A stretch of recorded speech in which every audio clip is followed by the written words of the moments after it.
બોટાદ જિલ્લાના ગઢડા શહેરમાં છેલ્લા 24 કલાકથી ભારેલા અગ્નિ જેવી સ્થિતિ જોવા મળી રહી છે। શહેરના વિંછિયાપરા વિસ્તારમાં ગઈકાલે રાત્રે ફરી એકવાર બે જૂથ વચ્ચે હિંસક બબાલ થતાં અફરાતફરી મચી ગઈ હતી। આ અથડામણમાં એક વ્યક્તિને ગંભીર ઈજાઓ પહોંચતા વધુ સારવાર અર્થે બોટાદ ખસેડવામાં આવ્યા છે। ત્યારે ઘટનાને પગલે જિલ્લા પોલીસ વડા સહિતનો મોટો કાફલો ગઢડામાં ઉતારી દેવામાં આવ્યો હતો અને પરિસ્થિતિ કાબૂમાં લેવામાં આવી હતી।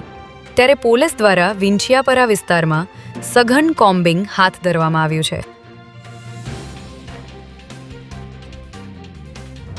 ગાંધીનગરના કોબા સર્કલથી ગાંધીનગર તરફ આવતા મુખ્ય માર્ગ પર ગત મોડી રાત્રે એક ગમખ્વાર અકસ્માત સર્જાયો હતો, જેમાં પૂરપાટ ઝડપે આવતી 4 વ્હીલર ગાડીના ચાલકે રોડ પર ચાલીને જઈ રહેલા 18 વર્ષીય યુવકને અડફેટે લેતા તેનું ઘટના સ્થળે જ કરુણ મોત નીપજ્યું હતું।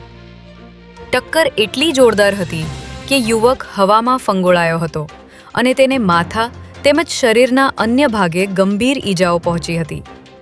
ત્યારે ઘટના બાદ અકસ્માત સર્જનાર ચાલક પોતાની કાર મૂકીને અંધારાનો લાભ લઈ નાસી છૂટ્યો હતો।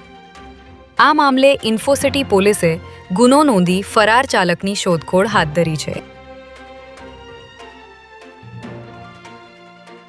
કેન્દ્ર શાસિત પ્રદેશ દાદરા નગર હવેલીના સેલવાસમાં આજે મોટી દુર્ઘટના સર્જાઈ હતી, જેમાં નાઇટ્રોજન ગેસના એક ગોડાઉનમાં નાઇટ્રોજન ગેસ રિફિલિંગની પ્રક્રિયા દરમિયાન સિલિન્ડરમાં પ્રચંડ ધડાકા સાથે વિસ્ફોટ થતાં સમગ્ર પંથક ધ્રુજી ઉઠ્યો હતો।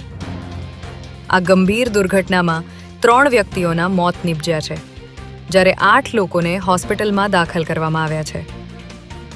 ચોંકાવનારી વિગત એ છે કે આ મોતના ગોડાઉન જેવું જોખમી એકમ શૈક્ષણિક સંકુલથી માત્ર 30 મીટરના અંતરે જ આવેલું હતું।